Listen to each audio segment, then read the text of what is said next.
Good morning, and welcome to this Washington Foreign Press Center briefing about U.S. sanctions against Russia. My name is Bill Martin, and I'll be the moderator. And now it's my pleasure to welcome our three distinguished briefers. In the middle, Deputy Assistant Secretary of State for European and Eurasian Affairs, Molly Montgomery. On her right, Deputy Assistant Secretary of State for Economic and Business Affairs, Eric Woodhouse. And on her left, Acting Deputy Assistant Secretary of State for International Security and Non-Proliferation Affairs, Gonzalo Suarez. Das Montgomery, Das Woodhouse, and Acting Das Suarez will discuss the sanctions the United States has imposed on the Russian Federation in close coordination with our allies and partners on account of Russia's unprovoked and unjustified war against Ukraine. This briefing is on the record. It is being live streamed. After we hear from our three briefers, we will begin the question and answer session. This briefing will end no later than 10:30. The FPC will post the transcript of this briefing and the video afterwards on our website, which is fpc.state.gov. And with that, I'm going to turn the floor over to Das Montgomery, then Das Woodhouse, and then Acting Das Suarez. Das Montgomery, if you could please start us off. Great. Thanks so much. Nice to see all of you this morning. And I'm really grateful, as always, to share the platform with my colleagues, Das Eric Woodhouse and Das Gonzalo Suarez, to discuss the sanctions that the United States has imposed on the Russian Federation. My colleagues will speak to the details of those actions, but first I want to make just a few general points. Since Russia's February 24th full-scale invasion, we have continued delivering on our unwavering, unified commitment to support the people of Ukraine, including building on our unprecedented sanctions to hold President Putin and his enablers accountable. These measures are the result of continued close cooperation with our allies and partners, including the EU and its member states, G7 countries, and partners in the Indo-Pacific. We are grateful for the coordination and solidarity of our allies and partners in support of Ukraine's political independence, sovereignty, and territorial integrity. And importantly, for the significant sanctions they have each put in place to hold the Kremlin accountable. First, turning to the support that we have provided Ukraine. With funding from the two Ukraine supplemental appropriations bills totaling over $53 billion, we are concurrently supporting the people of Ukraine through security, humanitarian, economic, and governance assistance. Since Russia's full-scale invasion of Ukraine, the United States has provided approximately $12.5 billion in assistance in these sectors. The United States is providing more than $1.2 billion in humanitarian assistance to refugees, the displaced, and vulnerable populations and communities in the region this year, including $368 million announced just a few days ago. Since Russia's full-scale invasion, the United States has provided a total of $4 billion in budget support to the government of Ukraine through World Bank mechanisms. We intend to work with Congress to provide the government of Ukraine with an additional $4.5 billion in direct budget support over the next 5 months as it continues to fight the Russian invasion. Using funds from the first and second Ukraine supplemental appropriations and working with Congress, we also intend to spend over $900 million more to support the continuity of Ukraine's government, strengthen societal resilience, and civilian security forces, and hold Russia accountable for its actions. On security assistance, the United States has provided approximately $8 billion in military assistance since the beginning of the Biden administration, including via 15 Presidential Drawdown Authority packages to provide arms and equipment from U.S. stocks. Simultaneously, we are coordinating with our allies and partners to ensure that the Russian government feels the compounding effects of our economic restrictions and robust sanctions. As we enter the 5th month of this war, it is important to reflect that we were clear in the run-up to the war and since that if Putin unleashed this invasion, there would be consequences of an order of magnitude different than what we had imposed in 2014 when Russia seized Crimea and began its first invasion of eastern Ukraine. And we have followed through on that pledge. The sanctions and export controls that we have implemented since Russia's February full-scale invasion are of an order of magnitude different than anything we've done before. For example, we haven't sanctioned the central bank of a G20 country before. We have seen over 700 private sector companies leave Russia and rethink both short and long-term investments there, including in the energy sector, a vital pillar for Russia's economy. According to the World Bank, the Russian economy is projected to contract by 11.2%, the steepest contraction Russia has seen in nearly 30 years. The cumulative impact of the measures we have collectively taken with our allies and partners will compound over time and will erode Russia's economic growth. The export controls we have put in place will weaken Russia's defense and technology-related sectors. We are continuing to work closely with our allies and partners to take further action to crack down on sanctions evasion, increase pressure on Putin and his enablers, and promote accountability for entities and individuals implicated in the Russian Federation's abuses and atrocities in Ukraine. These sanctions will continue to add to the extensive economic measures that are imposing significant costs on Russia for its unprovoked war against Ukraine. So far, the United States has added 1,000 parties to Treasury's specially designated nationals and blocked persons list, and over 300 parties have been added to Commerce's entity list. And my colleagues will discuss those in greater detail in a moment. So in closing, our goal is straightforward. We want to see a democratic, independent, sovereign, and prosperous Ukraine with the means to deter and defend itself against Russian aggression. If Russia does not pay a heavy price for its actions, it will send a message to other would-be aggressors that they too can seize territory and subjugate other countries with little or no consequence. We will continue working together with our allies and partners, delivering on our unwavering, unified commitment to support Ukraine and build on our unprecedented sanctions to hold President Putin and his enablers accountable. We don't know when this war will be over, but we know this. Ukraine will emerge victorious, and the war will result in a strategic failure for Russia. And the United States will continue to stand united with Ukraine and with our partners in Europe and beyond who are supporting Ukraine for as long as it takes. Thanks very much, and look forward to answering your questions. That's with us. Thank you. Thank you, Molly. Thank you to the Foreign Press Center for the opportunity to be here, to all of you who've joined us here in the room and online. I'm grateful for the chance to be with you here today and talk more about our work to impose costs on Russia in response to its heinous war against Ukraine. Thanks to the strong and united action by the United States and our partners and allies, we've been able to impose swift and sweeping sanctions that have had significant impact. The fact that we've acted together with partners and allies around the world has enabled us to impose significant costs and limits on Russia and to degrade its ability to prosecute this war and to project power in the years ahead. By acting together, we've shown that our response is not motivated by any one country's foreign policy or economic objectives.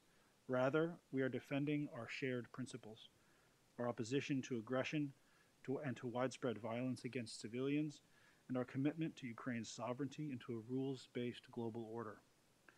As long as Russia continues this war of choice, the United States will work with our partners to continue to impose these severe costs and intensify the economic pressure and isolation that Russia faces.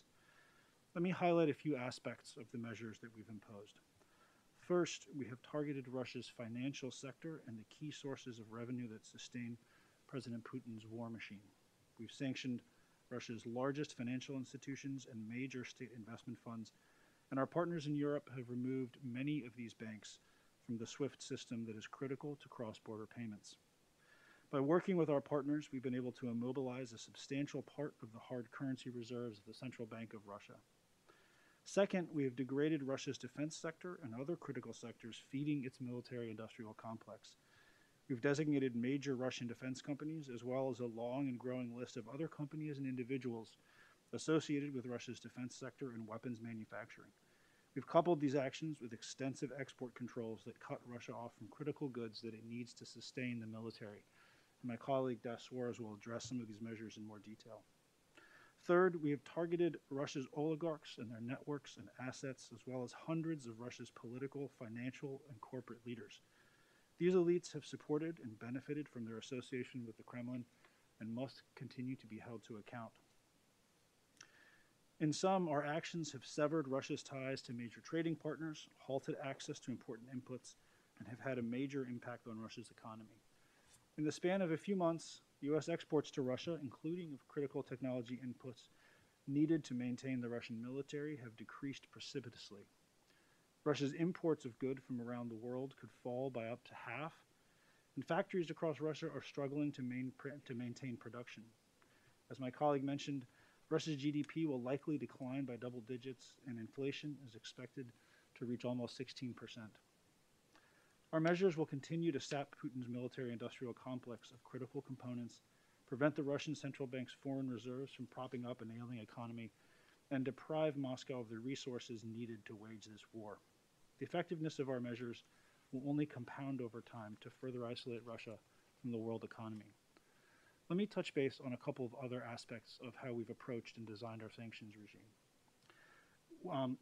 In one recent important development, G7 leaders recently announced their intent to consider a mechanism that would limit the price of Russian oil and petroleum products by prohibiting services supporting the maritime transport of Russian oil or petroleum products unless they are purchased below a price cap. This statement by G7 leaders was an important step. Our goal in this effort is to maintain the supply of oil to the global market and tamp down prices while also reducing the profits that Russia would use to fund its war in Ukraine.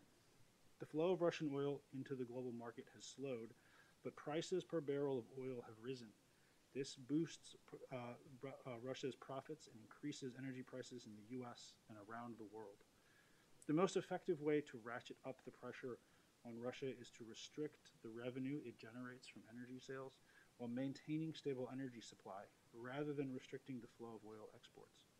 Allowing Russia to trade expensive oil only leads to more money leaving the pockets of oil consumers and moving into the pockets of Russia's energy exporters. This is why President Biden and other G7 leaders are actively exploring a limit on the price of Russian oil through restrictions on maritime transport services. We're working with G7 partners and consulting with a range of other countries on a more detailed proposal for how this can be implemented. Lastly, I'd like to address the impact that Russia's unprovoked and unjustified war on Ukraine is having on food security. Put simply, Russia's war is exacerbating food insecurity. Russia's attack has disrupted Ukraine's agricultural production. It has attacked agricultural land in Ukraine and has destroyed the infrastructure for harvesting, storing, and transporting food supplies. In addition to its actions in Ukraine, Russia has restricted exports of its own agricultural products, including bans, quotas, and tariffs on a range of important agricultural goods. These restrictions of Russia's own creation are entirely unrelated to sanctions and are further exacerbating food insecurity around the world. I want to be absolutely clear. The United States is not sanctioning Russian food or fertilizer. U.S. sanctions on Russia explicitly authorize transactions for food and fertilizer, even with sanctioned entities. And the United States wants to see both Russian and Ukrainian grain on the global market to meet urgent needs around the world. So with that, I'll close. I look forward to taking your questions, and I'll hand over to my colleague, Das Gonzalez Suarez. Thank you, Eric. Thank you, Molly. Thank you to the Foreign Press Center for hosting us this morning. And thanks to everyone for coming to this conference. I'm going to talk about the response measures in the export control and the defense-related sanctions.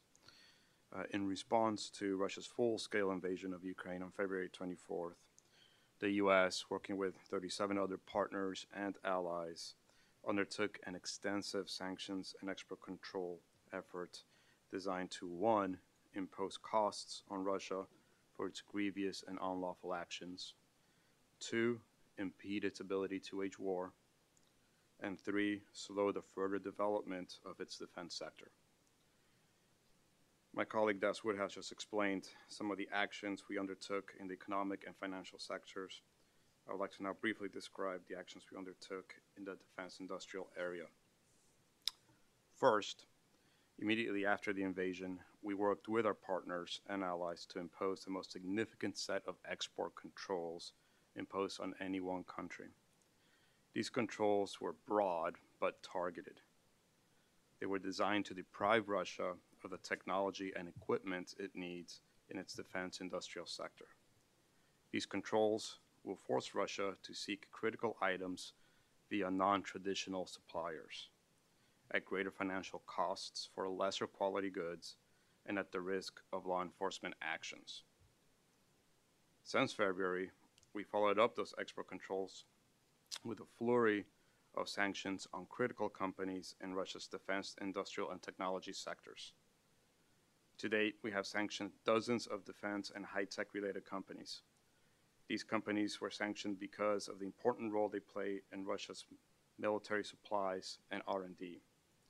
For example, on June 28, Rostec, the United Aircraft Corporation, and United Engine Corporation were all sanctioned.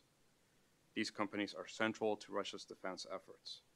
For example, Rostec is Russia's most important defense conglomerate.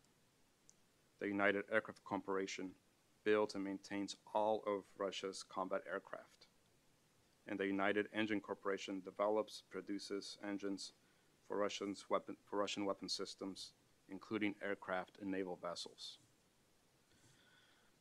And even before that, on April 28th, we announced sanctions on one of Russia's largest state-owned enterprises, the joint stock company United Shipbuilding Corporation, which is responsible for building Russia's largest warships. We also sanctioned 28 of its subsidiaries and 8 members of its board of directors. All of these sanctions taken together are having an impact.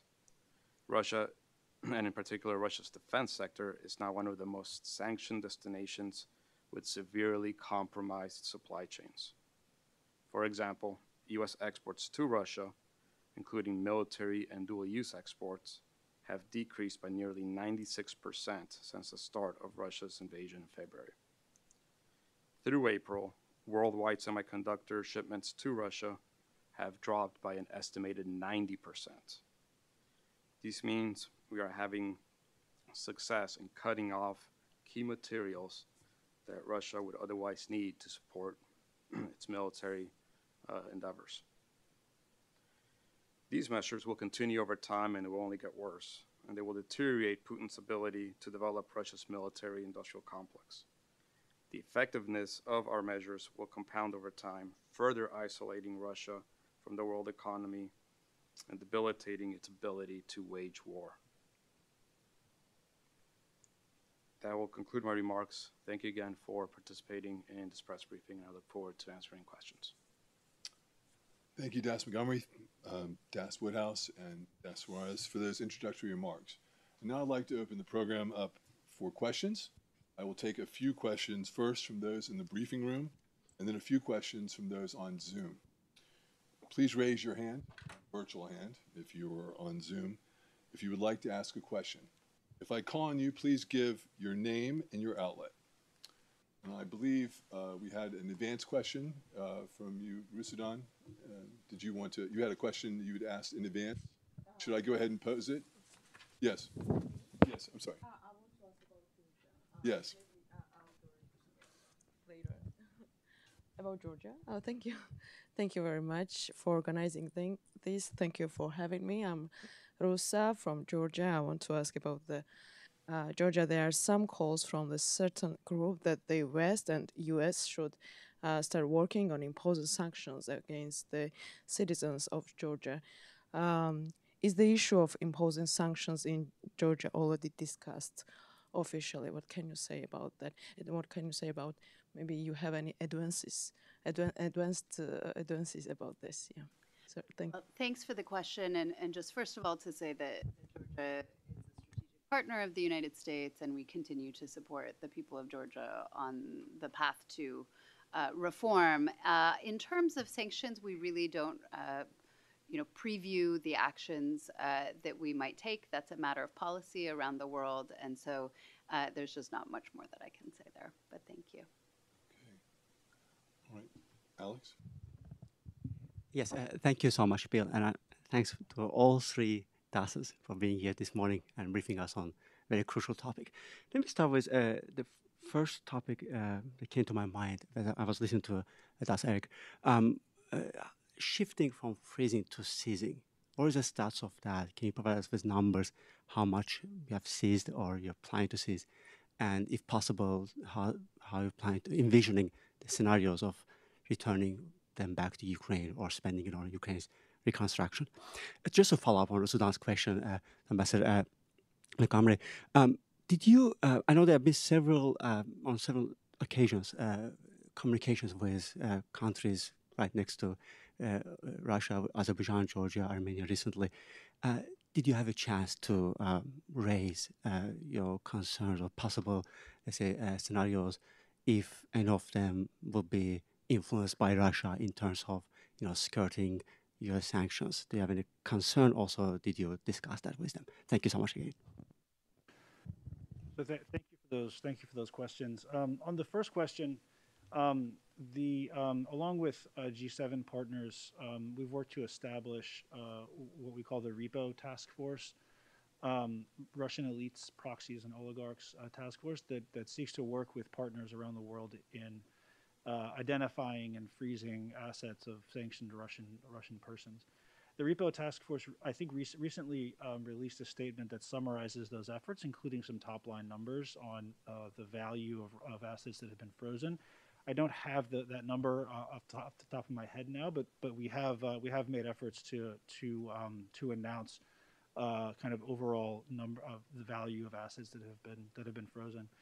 In terms of your question on seizing assets and using them for the benefit of Ukraine, the process to seize is distinct from the process of freezing assets. I think it will be governed by each country's legal system.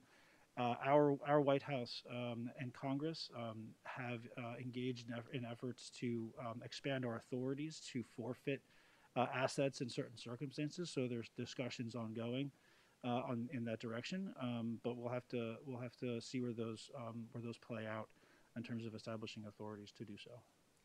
And I would just add that I think the conversations that Eric describes really, for us, this is about understanding that Russia initiated this war, and we shouldn't have to foot the bill, and neither should Ukraine, for what will be hundreds of billions of dollars in terms of reconstruction. And so I think we're looking at all of the options that are available there. In terms of your question about conversations with countries about potential sanctions evasion, what I can say, so I don't cover the Caucasus personally, so I am not engaged in most of those conversations. Those are colleagues of mine who I suspect you may know well. But we generally don't provide sort of the details of diplomatic conversations. But what I can say, broadly speaking, is that we do take evasion very seriously. And it's a topic that we are following very, very closely around the world. And so certainly it's really an area where we're focusing a lot of attention. Eric, I don't know if you want to add anything. Okay. Evan? Thank you. I'm interested in the Russian oil cap that was discussed at the G7. I think this is probably most appropriate for Mr. Woodhouse, but anybody, of course, is welcome to answer. Does the U.S. believe that China and India would have to be part of an agreement in order to persuade the EU to adopt the oil cap as policy?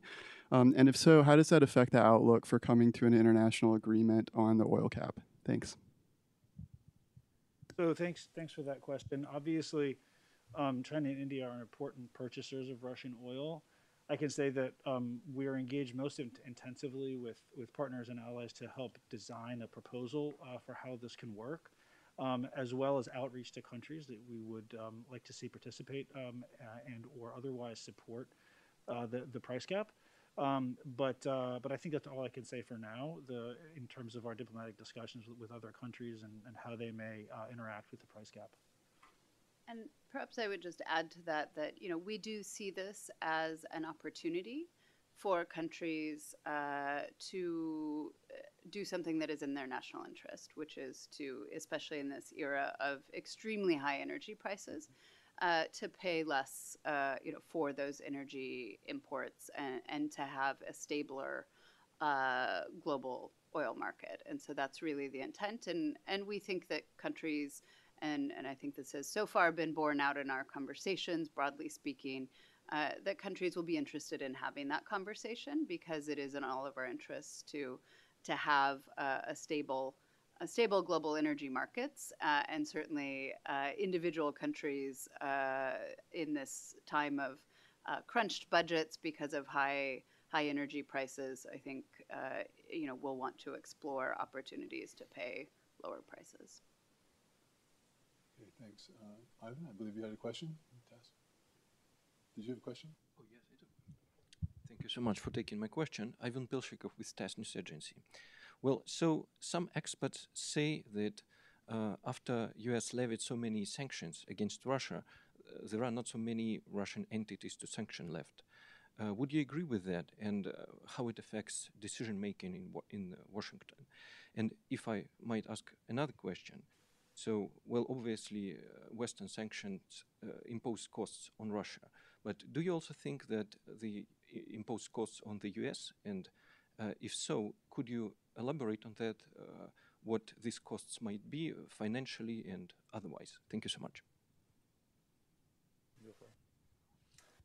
So thank you for that question. In terms of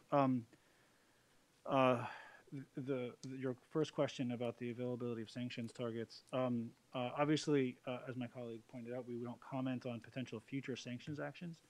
I can say we continually identify and evaluate additional targets, and the bottom line is, as long as Russia's unprovoked invasion and aggression against Ukraine continues, we will continue to identify those targets along with partners and allies to intensify the economic pressure on Russia and on those who are supporting Russia's war machine. So I do believe there are substantial options to escalate our pressure that we have not yet taken. As events warrant, we will consider those measures in coordination with our partners and allies, as we've done thus far. In terms of the cost in the United States, I think the United States, but also our partners and allies around the world, have demonstrated an understanding and a commitment to take action that impose costs on Russia, even though we understand that there will be costs for our own economies. The United States has borne some of those costs. Our partners and allies in Europe, who are both closer to and more integrated economically with Russia before the war, I think face a different and more intense situation, and they have a different set of decisions to make. But I think partners and allies, especially those in Europe, have shown that we all understand those costs, and we've decided that the circumstances warrant taking action and accepting those costs because in order to maintain our united front against Russia's aggression and to continue to impose costs and force Russia ultimately to make a choice as to how to end this conflict.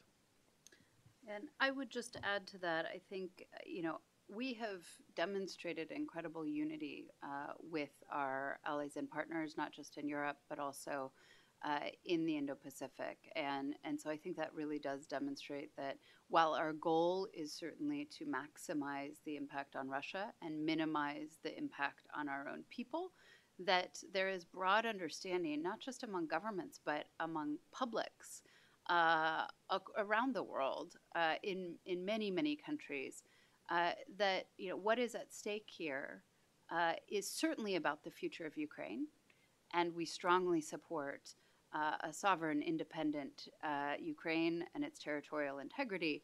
But it is also about our shared values, and that that is something that is worth investing in. And so I think that's why we have seen this incredible unity, even as these measures do become more painful. And I would also say, just in terms of the impact on Russia, that these measures are designed to be more impactful over time. And so while we will continue to, as Eric said, roll out new targets, we will also, as I mentioned earlier, continue to look at evasion and ensure that the complete package is having its intended effect. Okay, thank you. And now I'd like to take a few questions from those participants on Zoom. So if you have a question on Zoom, if you could please raise your hand and I will call on you. I saw we had a question earlier. Yes, Danila Gelperovich from Voice of America. If you could please unmute yourself and pose your question. Thank you. Thank you very much indeed, and thank you for doing this briefing. So my question is, why United States did not impose sanctions on Alina Kabaeva, who is by many reports closely associated with Vladimir Putin, as did the United Kingdom, Canada, Australia, European Union, and Switzerland? And can we expect such an action? Thank you very much. Thank you for that question. As previously commented, we can't comment or preview future sanctions actions.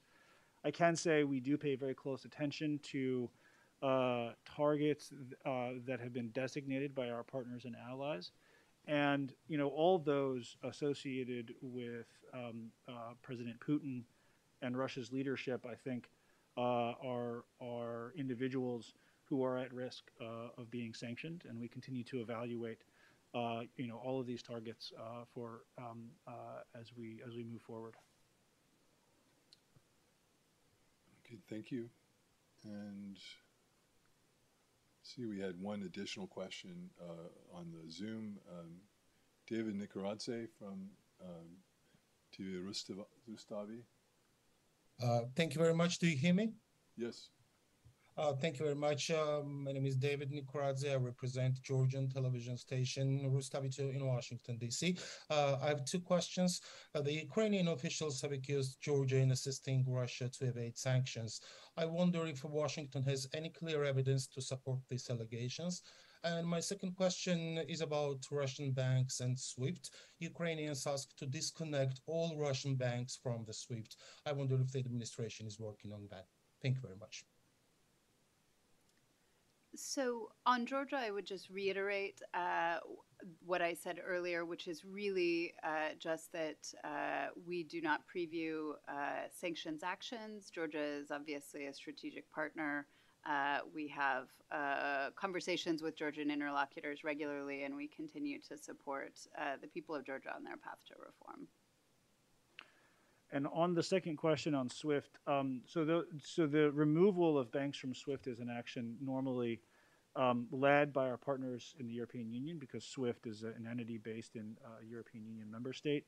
But I can say that increasing and deepening the pressure on the financial sector is one area and mechanism that we may use to increase pressure over time. So that's something that is an option going forward. But beyond that, I won't comment on the specific direction that we might take, or in particular that our partners in Europe may take in their decision making. Okay, thank you. I will not see any other questions online. I'll come back to the briefing room. And Alex, you had a follow-up question. Thank you so much. See, this is what happens when you have three distinguished panelists in one room with journalists. I won't give you a chance, any of you, whoever wants to take a question. On Ukraine is very understandable concern over Canada's breaking sanctions by sending, a repaired turbine to Germany. And secondly, just to follow up on the Kabaeva question, do you share concerns that the United States is behind Europe in terms of sanctioning individuals? So they have more names in the list than we do. Thank you. So in terms of the turbine, what I would just say is, first of all, we are united with our allies and partners in our commitment to promoting European energy security, reducing our collective dependence on Russian energy, and maintaining pressure on the Kremlin. And so we do support the Canadian government's decision to return the turbine to Germany for use in the Nord Stream 2 pipeline, because that will allow Germany and other European countries to replenish their gas supplies or gas reserves, excuse me, ahead of the upcoming winter.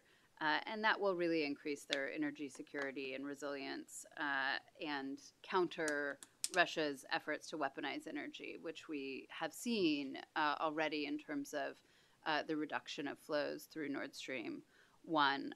But more broadly speaking, I would just say that as we've discussed today, we are really committed to working with our allies and partners to reduce our collective dependence on Russian energy, keep up pressure on President Putin, and as we've talked about, really to explore ways to further reduce the revenue that President Putin receives from energy imports, and thereby curtail his ability to prosecute his unjustified and brutal war in Ukraine. And I will also say that we really are active at this moment in terms of working with our European partners just to limit the impact, as we've talked about already, of President Putin's war on global energy markets and protect our economies and really preserve stability in those markets. And on your second question on the difference in the list of targets, I mean, whenever you have we work together with partners and allies on joint actions, sometimes we can move kind of with perfectly synchronized target lists, and other times the target lists are going to be different. I think in a program of the scale that we have right now with Russia, you would just inevitably, there will be differences in the specific targets that are pursued on both sides of the Atlantic. This is for a variety of reasons, including how the authorities work and the way that we make designations and the different policy calculations that go into these decisions. I think what's most important is when you zoom out and you examine that in terms of the direction and the intent and the objective of these programs, we are very unified with our partners, not only in Europe but all around the world, in terms of what we are trying to achieve and how we are trying to achieve those goals. We do remain in close consultation with our partners in Europe and elsewhere on our sanctions development, targeting and policy development. And we do pay attention to where there are gaps, and over time, I think you'll see those gaps narrow. But I also think that what is most important is that there's unity with respect to the scale, the strength, and the impact that we're trying to achieve with our sanctions, and that we are standing together in imposing severe costs for Russia's unacceptable behavior and aggression in Ukraine. So that I think is the most important takeaway. And then obviously we pay close attention to differences over time, but what matters most is that we're standing together and working together to the same end. Okay, thank you, Das Montgomery. Thank you, Das. What else? I'm not seeing any other question. Well, I have one here, but sorry, Bill. Maybe you can raise it with me afterwards. I'll pass it on. Bill, thank you. So with that, I would just like to bring this question answer session to a close. And I would just say if you give you an opportunity, Das Montgomery, Das Woodhouse, Das Suarez, if you have any final comments you'd like to make. Otherwise, we'll end the session. Just thanks very much for coming. We always appreciate the opportunity to engage, in particular with foreign journalists, and are happy to follow up. Likewise, thank you all for being here. Okay, and with that, we will end this briefing. I would like to give my special thanks to Das Montgomery, Das Woodhouse, Das Suarez for your participation, and also to the journalists who participated here in the briefing room and online. Thank you. This concludes today's briefing.